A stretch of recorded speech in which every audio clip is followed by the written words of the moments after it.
Bom dia, meus queridos, tudo bem? Na aula de hoje a gente vai dar continuação ao tema da Proclamação da República e vamos estudar a Primeira República a partir da primeira fase, muito primeira aí, que é a República da Espada. Essa República da Espada, ela vai ter como principal característica o poder de dois militares, por isso o nome Espada. É o Marechal Deodoro da Fonseca e o Marechal Floriano Peixoto que vão ocupar a presidência entre 1889 e 1894, que é esse período que a gente vai estar trabalhando nesta aula. Tudo bem? Bom, antes de qualquer coisa, vamos relembrar lá o que estava acontecendo. A gente viu que as elites brasileiras, o exército, se uniram para tirar o imperador por conta de mudanças que eles queriam no Brasil, a qual o imperador não estava mais oferecendo. E aí que está a grande questão. Enquanto você tinha o Império, enquanto você tinha Dom Pedro II no poder, essas diferenças que pudessem existir entre as elites brasileiras e o exército estavam caladas, porque você tinha um inimigo em comum, a qual agora já tinha sido derrotado. O governo provisório que assume pós-queda de Dom Pedro II vai ter que lidar com essas diferenças. As elites agrárias brasileiras, elas tinham uma postura muito mais federalista, eles queriam que os estados tivessem muito mais poder do que a própria nação. Elas queriam que os estados tivessem autonomia para controlar a si próprios. Já o exército brasileiro, em sua maioria, defendia uma república mais centralizadora, uma república que tivesse mais capacidade de controlar os estados. E isso vai ficar muito visível quando eles sentam para criar a primeira Constituição, o primeiro conjunto de leis republicanos no Brasil. Inclusive, durante o governo provisório, aqui já para a gente chegar nesse ponto, vão ser marcadas eleições para uma Assembleia Constituinte, essa Assembleia Constituinte que vai acabar criando a primeira Constituição, que a gente conhece como Constituição de 1891. Mas antes um ponto aqui que é importante. As regras eleitorais que funcionaram para a criação dessa Assembleia Constituinte deram direito a voto só para 3% da população brasileira. Então é importante que a gente analise isso para entender que essa vai ser uma Constituição que vai estar muito ligada aos interesses das elites brasileiras e não do povo. Só 3% da população votou. Mulheres não votavam, analfabetos não votavam, você tinha uma série de limitações. No instante que eu falo analfabeto não votava, vamos lembrar que o Brasil não tinha ensino público, o Brasil mal tinha escolas, então toda a população pobre, os ex-escravos aqui, por exemplo, eram analfabetos porque eles nem tiveram nenhuma chance de estudo. E essa população toda não tinha acesso às eleições para a Assembleia Constituinte. Mas vamos lá, como é que ficou essa Constituição de 1891? Dentro dessa disputa entre federalistas e centralizadores, vai ganhar os federalistas. Os estados, na Constituição de 1891, eles vão ter uma autonomia até muito grande dentro do parâmetro, dentro do Brasil, por exemplo, que a gente conhece nos dias atuais. Os estados podem escolher seus próprios governadores, eles podem criar leis, eles podem, inclusive, contrair empréstimos no exterior, e eles podem, inclusive, criar uma força militar própria, que muitas vezes era ainda mais forte do que a própria força militar brasileira, que era o Exército. O Exército brasileiro só vai se transformar na principal força militar do Brasil com Getúlio Vargas no poder, o que só vai acontecer depois de 1930. Então aqui a gente tem uma nação que deu muito poderes aos estados, e por isso é uma nação federalista. Tudo bem? Aliás, é um federalismo ao extremo, se a gente for analisar dentro do que a gente pensa como o Brasil nos dias atuais. Essa Constituição também ela visa muito relembrar, ela pega muito como inspiração a Constituição dos Estados Unidos. Então ela tem princípios liberais e tem princípios iluministas, como por exemplo, ela escreve abertamente, está lá no texto, de que todos os brasileiros são iguais perante a lei, que você vai acabar com os privilégios da nobreza e assim por diante. Lembra, a nobreza, durante o período imperial, você tinha títulos, então esses títulos todos vão acabar de vez com a Constituição.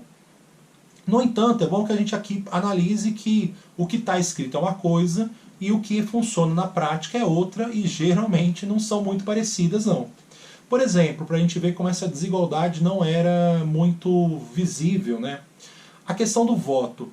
Podia votar pela Constituição de 1891 homens maiores de 21 anos e alfabetizados, o que para a época significava saber escrever o próprio nome. Mulheres não votavam, você tinha restrições para praças, né, que vão ser os não oficiais do exército para votar, e até membros do clero também não votavam. Então a gente já vê que aí que a igualdade está um tanto quanto questionada. Mulheres não votam, você tem uma série de limitações. Ao mesmo tempo, o voto era aberto. Então ele tinha que ser declarado em voz alta para todo mundo saber em quem você votou. No caso, eu, Fernando, sou homem, maior de 21, alfabetizado, eu tenho direito ao voto. Então eu ia para o local eleitoral e eu tinha que declarar o meu voto. Eu, Fernando, voto no candidato X. Aí eu tinha que assinar um livro eleitoral e assim por diante, para provar que eu sou alfabetizado. E assim por diante. A gente vai tratar mais disso na próxima aula. Agora, pelo voto ser aberto, ele dava a capacidade dos donos das fazendas, a qual empregavam essa população, a ampla maioria da população brasileira, no final do século XIX, trabalha no campo, e os donos tinham a capacidade de literalmente induzir o voto. Ele chegava para o seu funcionário e falava assim, olha, você vai votar no candidato Y ou eu vou te demitir. E aí você vai ter o que a gente vai chamar de curral eleitoral. A gente vai ter o poder dos coronéis, que a gente também, né, vai explicar melhor esse tema na próxima aula, ficando muito claro a partir desse tipo de prática, que demonstra novamente que essa igualdade jurídica, na verdade, não existe na Primeira República. Mas vamos voltar para a Constituição. Ela também previa só 3 poderes, que é um princípio iluminista: o executivo, o legislativo e o judiciário. O judiciário cuidando das leis, o legislativo bicameral, ou seja, Senado e a Câmara de Deputados Federais, o Senado com uma igualdade entre os estados, todos os estados com 3 senadores, a Câmara de Deputados Federais por representatividade de população. Quanto mais população tiver um estado, mais deputados federais o estado vai ter, como é até hoje. Acaba a vitalicidade do Senado, tá? Durante o período imperial, o Senado era vitalício, a pessoa que era eleita do senador ela ficava até a morte, isso acaba, agora os mandatos são demarcados. E o Poder Executivo, a diferença aí é que você, em relação aos dias atuais, os mandatos também eram de 4 anos, e a diferença é que não tinha reeleição. A reeleição, o presidente até poderia voltar, mas não diretamente, tá? Ele teria que ficar pelo menos um mandato fora até poder se candidatar novamente ao cargo de presidente. Beleza? Um outro ponto aí é que o Estado passa a ser laico. Então você separa, que era o pedido lá dos padres, lembra? No período da proclamação. Você separa o Estado da religião. A partir de agora, a religião é uma coisa, Estado é outra. A nível prático, para a gente, isso só é interessante porque cria os registros civis. Até então, se a gente quer estudar, por exemplo, quantas pessoas nasceram durante o período imperial, né? Um historiador vai fazer alguma coisa com um ano, eu quero estudar o ano de 1871, quantas pessoas nasceram de fora. Você não vai em cartório procurar esses documentos porque eles não existem. Esses documentos de nascimento vão ser os documentos de batismo. Você tem que ir na cúria, basicamente, para descobrir esse tipo de documentos. Lógico que vão ter os arquivos, né? Mas aqui o ponto é que não existia essa coisa do cartório. Registro de nascimento, registro de casamento, registro de óbito vão surgir a partir dessa Constituição. Tranquilo? Agora, a Constituição vai indicar, vai escolher o Deodoro da Fonseca como presidente por voto indireto. São os próprios membros da Assembleia Constituinte que votam e dão a vitória para o Deodoro da Fonseca. Da mesma forma, eles dão a vitória para Floriano Peixoto como vice-presidente. E isso já vai dar um spoiler para vocês de que alguma coisa muito errada vai acontecer com o Deodoro. E qual que é essa coisa? O Deodoro, ele odiou a Constituição. O Deodoro ele tinha uma postura política muito mais de centralização. E essa era uma Constituição federalista. Nisso, o Deodoro sempre bateu de frente com o Congresso, sempre bateu de frente com a Constituição que foi criada. E ele, quando eu falo que ele sempre bateu de frente, eu estou querendo dizer que ele literalmente queria acabar com essa Constituição. E durante 8 meses a gente vai ver essa briga existindo. O Deodoro tentando dar um jeito de passar por cima da Constituição. Até que o Congresso brasileiro vai ameaçar ele de impeachment. Olha, você não está cumprindo as regras, você está tentando passar por cima das regras, você vai sofrer um impeachment. E na hora que é ameaçado, o Deodoro decide fechar o Congresso brasileiro e declara estado de sítio. Quando é declarado estado de sítio, as leis, a Constituição deixa de valer e você amplia os poderes do presidente e do exército brasileiro. O Deodoro aproveita isso e fala, olha, vamos fazer novas eleições para o Legislativo e vamos rever a Constituição, que só tinha 8 meses de idade, gente. Você já tem esse grande questionamento. O problema é que o Deodoro não tinha esse poder todo que ele estava analisando. O próprio Exército Brasileiro vai ter uma parte dele que não vai apoiar esse estado de sítio do Deodoro, porque eles apoiavam Floriano Peixoto, o vice-presidente. O Floriano, apesar de ter uma tendência também centralizadora, de achar que a nação tinha que ter mais poderes, ele aceitava o federalismo. O Floriano ele vai ficar muito nessa ideia, nesse meio aí de usar mais poderes à nação, mas dar espaço também para os estados, como a gente vai ver daqui a pouquinho.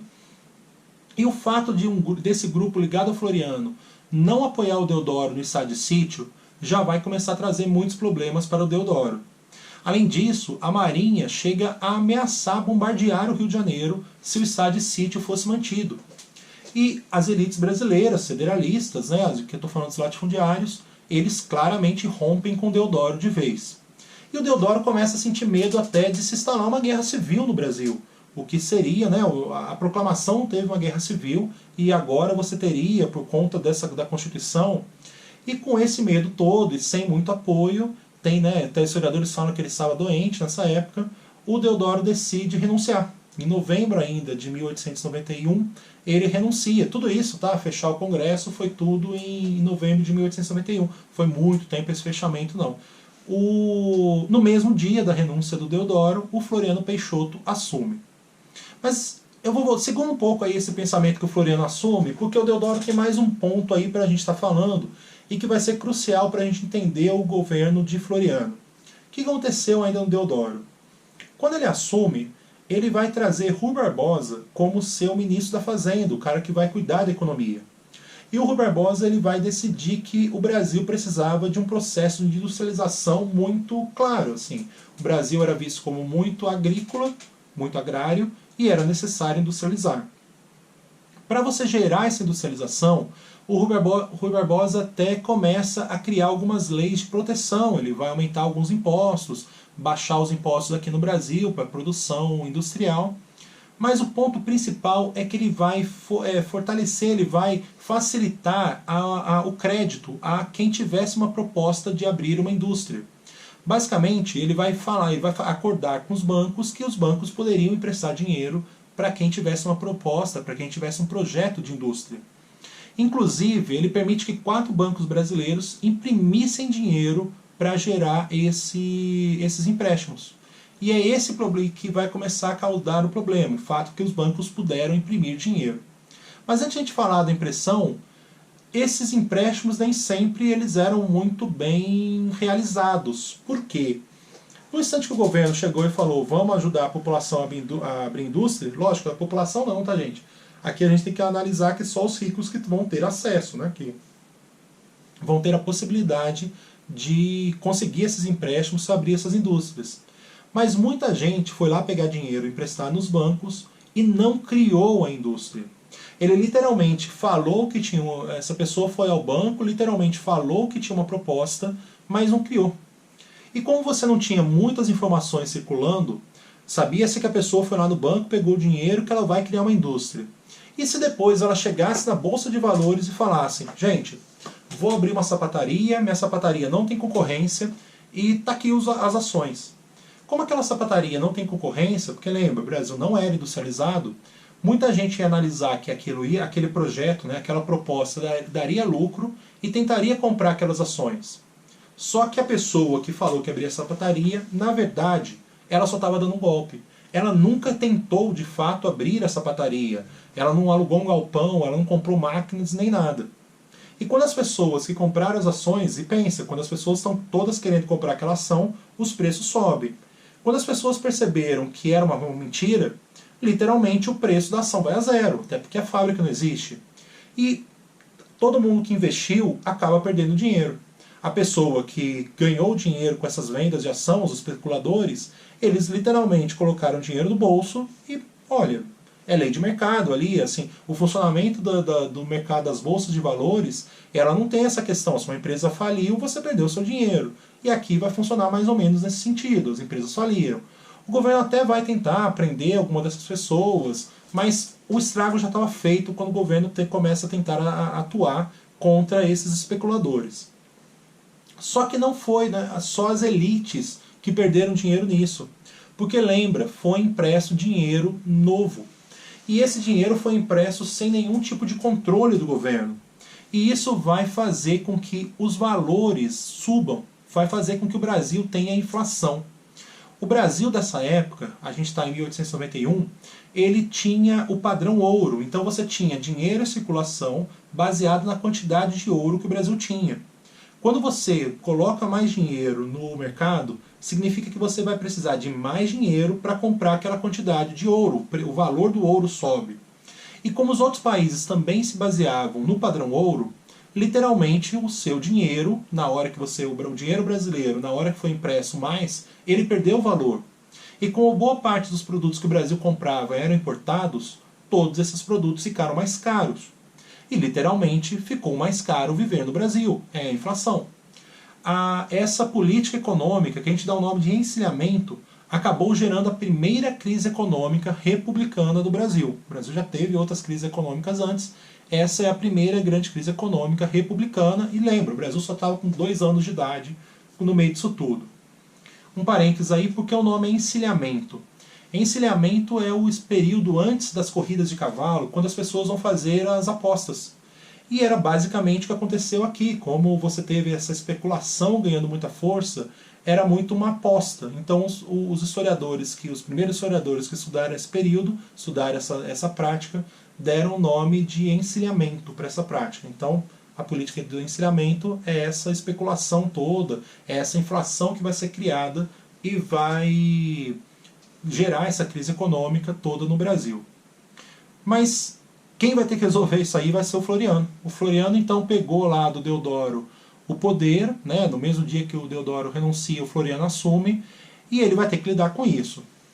Só que antes vamos focar um pouco nessa parte política aí do Deodoro. Até porque a parte política vai cair também na questão econômica do encilhamento. Primeiro que o Floriano, ele vai basicamente dar um golpe.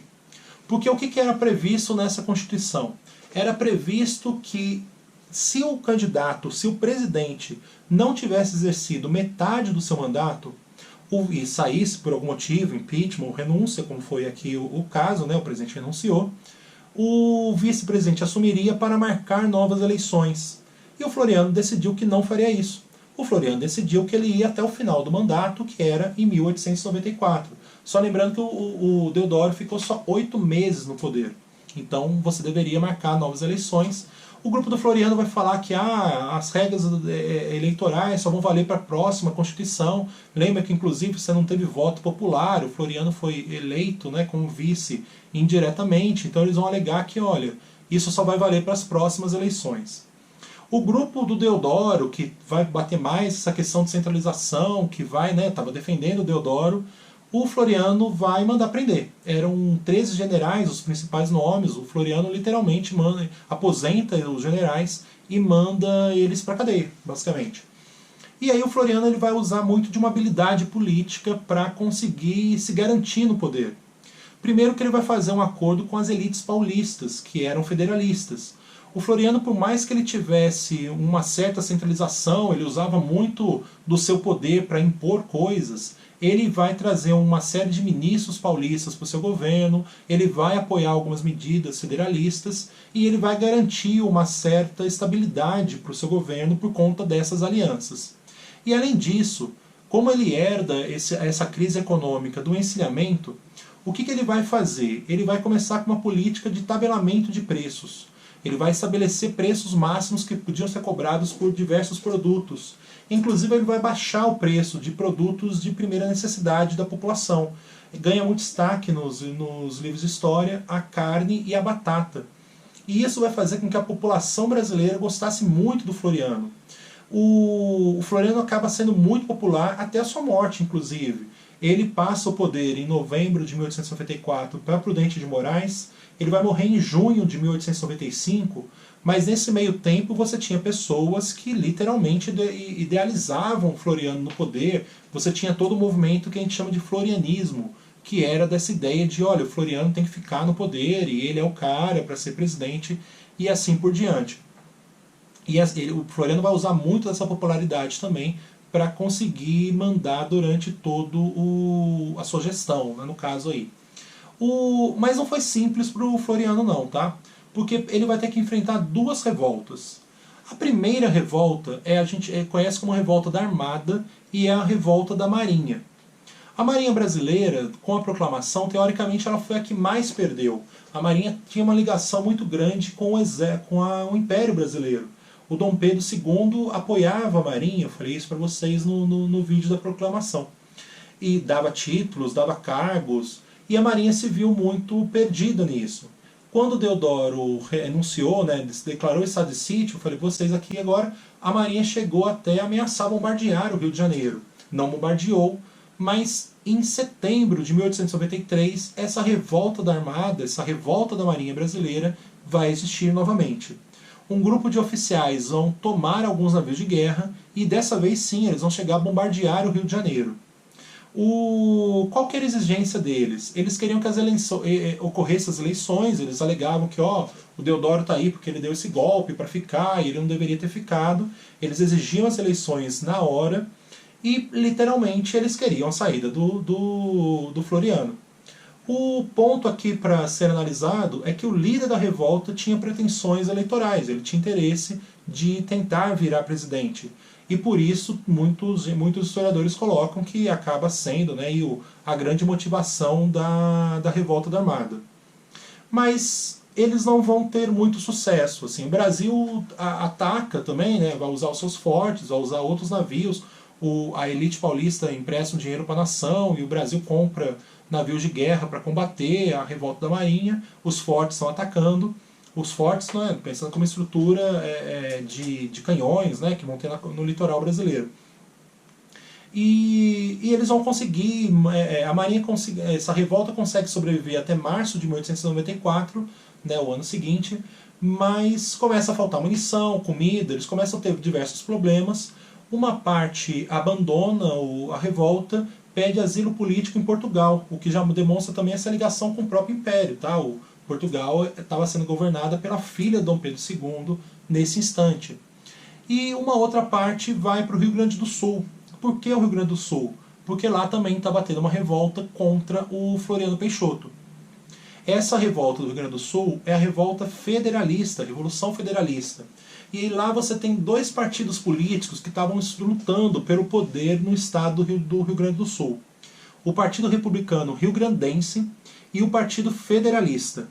Tem muitos livros de história que, em vez de trabalhar com os dois partidos, trabalha com os títulos de chimangos e pica-paus contra os maragatos.